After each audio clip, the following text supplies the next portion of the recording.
Miq Prizmës, javën që shkoi ishte programuar ose deklaruar një nga takimet më të rëndësishme që mund të kishte presidenti Trump me presidentin Putin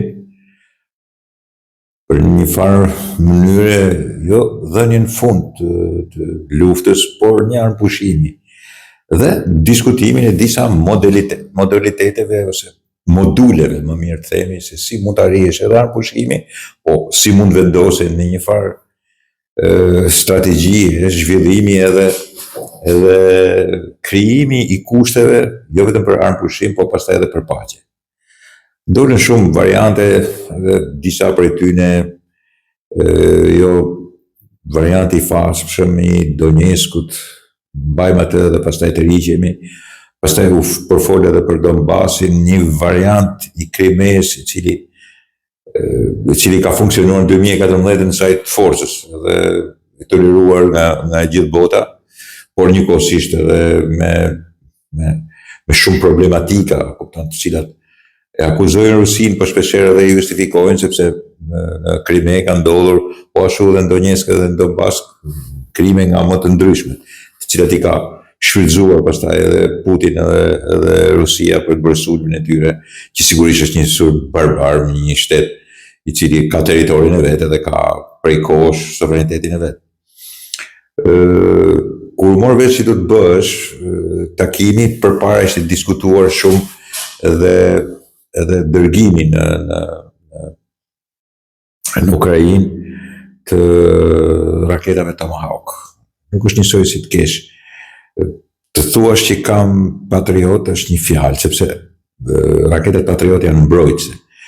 Por të thuash raketat Tomahawk, cilët janë me rrezet mesme veprimi, domethënë që të godasësh nëpërmjet periferisë Ukrainës ose afër kufirit me Rusinë, qytete që shkojnë deri në 300-400 kilometra. Pra Tomahawkut do të bënin dëme të jashtëzakonshme. Dhe kjo një farë mënyre detyroi pastaj edhe atë politikën ndërkombëtare, por dhe marrëdhëniet me Shtetet e Bashkuara të Amerikës që ta çarohen. Do thënë, nga Rusia u dëgjuan menjëherë fjalët që mos e bëni atë gabim. Ai është një gabim fatal, nuk duhet ta bëni sepse sigurisht pastaj Rusia do ta konsideronte akt të drejt për drejt lufte dhe luftimi. Nuk mund të barazosh raketat, për shembull cruiser, raketat lundruese me shpejtësi fantastike dhe me aftësi manevruese të jashtëzakonshme, siç janë Tomahawkët, me raketat kategorisë 2 ose 3 që mund të kenë palët luftuese. Tomahawkët janë diçka tjetër. Dhe pikërisht kjo ishte edhe ajo që në një farë mënyrë shpejtoi edhe takimin, por në Budapest.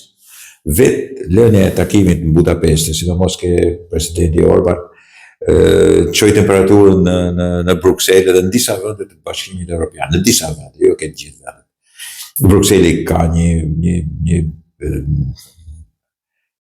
qëndrim refraktar për këtë punë, sidomos ministre e jashtme. Ajo që në fakt ka origjinën në vende të dikurshme i sovjetike, të cilat nuk kanë asnjë lloj mëshire për sa i përket Rusisë, edhe nuk është faji i tyre, por që sigurisht në politikën ndërkombëtare pastaj luhet një rol i dyfisht që nuk e merr shumë parasysh se në çfarë kushtesh ke qenë ti që përfaqëson tash më politikën e jashtme të Brukselit. Dhe kjo është nganjëherë edhe e pafaqshme për Brukselin ose për burokracinë e Brukselit. Në anën tjetër, me të vërtetë që Evropa ka probleme, ka vu sanksione të jashtëzakonshme dhe njëkohësisht ka dele të zezë Hungarinë dhe vetë Orban. Që të bësh në një vend të Bashkimit Evropian, të parët, ata burokratët e famshëm të Brukselit, po dhe disa qeveritarë të ndryshëm të Bashkimit Evropian, ta shiko se ai ka një, për Putinin sigurisht, ka një ngarkesë juridike për t'u arrestuar nga Haja ose nga Tribunali i Hagës. Ai nuk duhet shkeli, teorikisht nuk duhet ta shkeli as, jo pse po arrestojnë, sepse sigurisht garanton vendi atje, Hungari atë nuk mund të arrestojnë dot sepse nuk lejon Orbani, por ndërkohë futet në konflikt të plot për çdo lloj gjëje që mund t'i ngjas. Në këtë pikë edhe diplomacia ruse luajti atë që konsiderohet pastaj ballafaqim force. Domethënë mund ta garantojnë ose mund ta sigurojnë jetën e presidentit rus, por praktikisht dodhia më e vogël mund ta lidhi pastaj edhe me ngarkesën juridike të një arresti të mundshëm, hipotetik po themi, edhe në një vend të Bashkimit Evropian siç është Hungaria. Nuk mund të ndodhin, por ama prishet marrëdhëniet dhe u thanë fjalët cilët prishin në përgjithësi edhe atë që konsiderohet kontekst politik dhe gjeopolitik të një takimi të tillë me presidentin Trump. Të gjitha këto të përmbledhura edhe njëkohësisht zhgënjimin që spakut atë e deklaron presidenti Trump për një lloj armëpushimi, për një lloj qetësie, sidomos kohët e fundit ka pasur nga Rusia sulme me sulme të shumta me dron, të cilët kanë shkaktuar vdekje në Ukrainë. Pra, i jepte një anë, thonë, po bisedojmë, në anën tjetër tregonte që ne nuk para marrim vesh për kësaj pune, ne do vazhdojmë punën tonë. Nuk marrim vesh sepse po bëhet një takim. Dhe sigurisht një takim shumë i dyshishëm. Dhe fjalët e Lavrov që sigurisht nuk realizuan as takimin me Ruben, me ministrin ose sekretarin e shtetit, lanë pastaj akoma më keq për të kuptuar që nuk mund përgatiten kështu me voluntarizëm takime të tilla, sidomos me rusët, pavarësisht entuziazmit shpeshherë që rrëzohet, pastaj çohet prapë edhe një herë presidentit Trump, por aty në mentalitetin rus ose sovjetik, po themi, po rus, po flasim, në kohën e sotme, është e pamundur të marrësh iniciativa duke parë 1000 ngërçe dhe 1000 probleme të dyshimit edhe mos dyshimit. Bile habis për mos dyshimin, kur çdo gjë është e dyshueshme. Tipike e intrigës edhe mosmarrveshjes ruse për të dalë aty ku është qëllimi i përhershëm i tyre, ekspansioni, ose siç e konsiderojnë ato, mbrojtjen e territorit rus nënës Rusi dhe afrimit NATO-s të papranueshëm ose të vendeve agresore që përbëjnë pjesë pastaj edhe NATO-s, duke na thyer distanca, duke na fyer si komb ruse dhe tjerë të cilët gjithmonë do përdoren në zhargonin politik, po njëkohësisht edhe patriotiko-strategjik të Rusisë edhe Putinit. Nuk kemi të bëjmë me një vend demokratik, nuk kemi të bëjmë me një vend që demokracia pastaj nuk lejon intrigën që të bëhet gjë e gjallë dhe gjën e gjallë që të vdesin në vend të intrigës.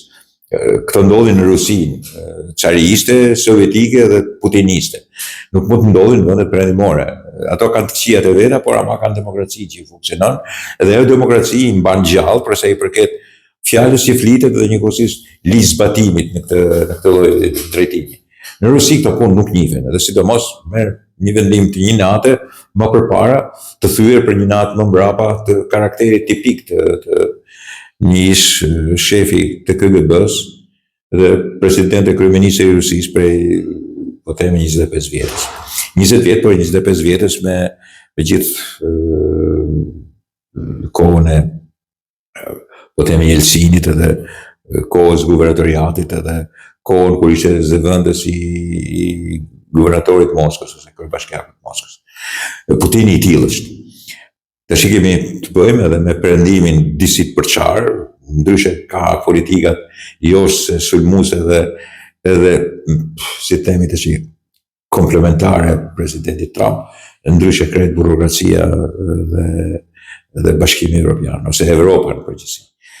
Janë të ndryshme dhe njëkohësisht jo kaq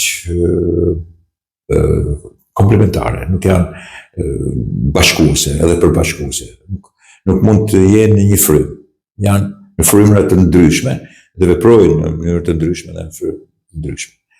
Nuk duan të prishen krejtësisht në njëri tjetrin, po janë pothuaj të barazderguar me njëri tjetrin asaj sa mund të jenë të barazderguar dhe Rusia me Shtetet e Bashkuara të Amerikës. Presidenti Trump ka shfaqur në një farë mënyrë mërzitjen e tij për mos realizimin e takimit, por në përgjithësi bisedat kur kemi të bëjmë me dy kushërit parë që janë rusët edhe ukrainësit, me interesat e Shtetit Bashkuar të Amerikës, e sidomos të Evropës, që i ka territorialisht qëndrimin afër aty të vendeve të NATO, si janë Polonia ose 3 shteteve baltike, ose Rumanisë, ose Bullgarisë, dhe të gjithëve, Çekisë, Polonisë sidomos. Është një realitet i cili pastaj duhet marrë shumë mirë parasysh, sidomos në gjendjen e armatimeve. A do të rifillojë edhe një herë, sepse sigurisht u ndalua nga presidenti Trump në vizitën që bëri presidenti i Ukrainës. Njëherë për njëri thanë, ti nuk do t'i kërkosh. Do mendohemi 2 herë. Mund t'i japim që t'i përdorësh në vendin e dur, por tash i ke drejt ta qellosh me ato çarketi, jo kaq shumë me tomahawkët. A do të bëhet prapë edhe një projekt për t'i marrë? Jo, nuk dihet, sepse sigurisht luhet midis strategjisë politike, strategjisë ushtarake dhe strategjisë diplomatike në marrëdhëniet e ngushta, nganjëherë biseduese dhe jo biseduese që ka edhe Evropa me Rusinë, me anë të ballancave të ndryshme politike dhe kërcënim ose iluzione që bëhet për marrëveshje ose jo marrëveshje, dhe sigurisht edhe Bashkimi i Amerikës që është faktori numër 1 në botë i këtyre marrëdhënieve. Raporti ishte mi, Mr. Prismus. Në një sondazh të fundit, një agjencie përgjithësuese që vepron në Bashkimin Evropian, por sidomos në Gjermani, Itali dhe Francë, sondazhi i fundit, partia AfD, ose ata që e quajnë ekstremi i djathtë në Gjermani, është partia e parë gjermane. I ka kaluar edhe Kristian-Demokratët, ka kaluar edhe liberalet, ose Kristian-Demokratët e liberalet bashkë, sigurisht që ka kaluar Social-Demokratët, Jeshilet e tjerë. Shkurt është partia e parë. Po të shi aleanca për Gjermaninë, AfD, Aleancë für Deutschland, sigurisht që mund të konsiderohet parti ekstremit djathtë, por rritja e saj nuk është ekstrem i djathtës, është pasojë i ekstremeve jo shumë të mira dhe politikave të gabuara, sidomos e emigracionit, të smajtës edhe qendrës ose edhe pjesës djathtë gjermane. Këto politika të gabuara kanë filluar që me Merkelin, kanë vazhduar me Schulz dhe vazhdojnë sot edhe me Merz. Nuk janë në zgjidhje pavarësisht premtimeve. Këto politika të emigracionit, e sidomos këtu është edhe baza e arsyes pse rritet AfD-ja. Pavarësisht akuzave të shumta që bëjnë për të. Një nga akuzat e fundit është se një pjesë e partisë në krye japin të dhëna Rusisë. Kur duan të fusin patriotizmin e gjermanëve kështu funksionon. I bëjnë gjitha për rusë, si ndonë Kosovës në Shqipëri. Do që ta akuzosh tjetër, i thu, pro rus, punon për rusët, punon për serbët, e kështu marrëzirash. Dhe në Gjermani, dhe ta AfD-ja punon për rusët, punon për Putinin, jep dhëna atyre. Nga fashista, ato nga nazist bëhen tash putinist. Hajde me vesh, bullolligje politike të cilat s'kan fund në këtë botë. Por, ajo që mbetet është AfD-ja është 26, por shkon 27%. Është partia e parë sot në sondazhe. Dhe këtu ka të bëj pastaj me gabimin që bëjnë të tjerët, që sigurisht nuk kanë administruar flukset migratore, ato emigrantët e palishëm, krimet që ndodhin, kulturalisht të sulmuar prej këtyre flukseve migratore, që me Merkelin kanë 12 vjet që bëjnë një politikë irracionale, duke shëmtuar socialin e tyre, duke mërzitur gjermanët për ditë, duke mërzitur mikpritjen e tyre, duke harxhuar miliarda, tashmë jo vetëm me Afrikanë ose lindjen e mesme ose lindjen e largët, po sidomos edhe me Ukrainës, duke marrë miliona dhe duke bërë qef, pa punuar, dhe duke punuar gjermanët për hatër të disa milioneve aty që vetëm prishin. Ju ka ardhur majt hundës, dhe sigurisht ata gjejnë për kraje frymëzim politik, ke një parti e cila i thotë, shiko, të gjithë pa rregullit i nxjerrim brenda 2 muajve jashtë, të rregullit dhe shoh me dokumenta, nëse s'kan precedent, do rrinë, do punojnë, tjerët do të kthehen edhe një herë mbrapa dhe nuk do lejohen ty. Kulturalisht është prishur i gjithë vendi, protesta qytetare është e jashtëzakonshme, ta qush këtë kur janë ekstremit djathtë dhe pastaj ti bësh edhe putinist, sepse i ke bërë ti boz edhe ke bërë boj për vete, është edhe ky irracionalitet. Sa më tepër vazhdojnë kështu, aq më tepër rritet. AfD-ja ka qenë një parti e cila lindi pak a shumë në lindje. dhe ishte e natyrshme që lindte në lindje, sepse ajo ka dhe diferencë me perëndimin. Lindja dikur komuniste dhe persekutuar. Po tash nuk është më një refleks i lindjes, ajo është shpërndar në gjithë Gjermaninë. Dhe jo vetëm që është shpërndar, por ka fituar disa lande dhe disa vende të cilat s'kan qenë kurrë ekstremist. Pra, kemi të bëjmë me një rritje eksponenciale në mënyrë të menjëhershme, sipër, të cilat është Alicia Wendel është shefja. Bile ajo është një grua e fortë, kështu e qëndrueshme, po është gay. Dhe kjo është interesante, është lesbike. Kjo është interesante shumë sepse me këtë edhe mund të justifikohet. Si ka mundësi të shi një djathtë ekstreme që ka një grua me një veçori të tillë. S'është ne kush e di çfarë kjo punë, po domethënë në një anë e demaskon të ata që me të vërtetë janë kundër, në anën tjetër justifikon. Shiko, ne s'kemi asnjë gjë në këtë drejtim, jemi njerëz normal. Ajo që është anormale në Gjermaninë sot është mërzitia e jashtëzakonshme e një shoqërie e cila po vuan ndryshimin kulturor, po vuan politikat e gabuara të emigrimit dhe po vuan sidomos zgjidhjet e përkohshme dhe jo të përhershme pikërisht këtyre lloj politikave. Shkatrimin e socialit tyre në kësaj këtyre politikave, rehatis tyre në kësaj këtyre politikave krejtësisht idiote sipas meje dhe sipas shumë të tjerëve pa qenë me AFD-n gjerman. Davor Mishërin.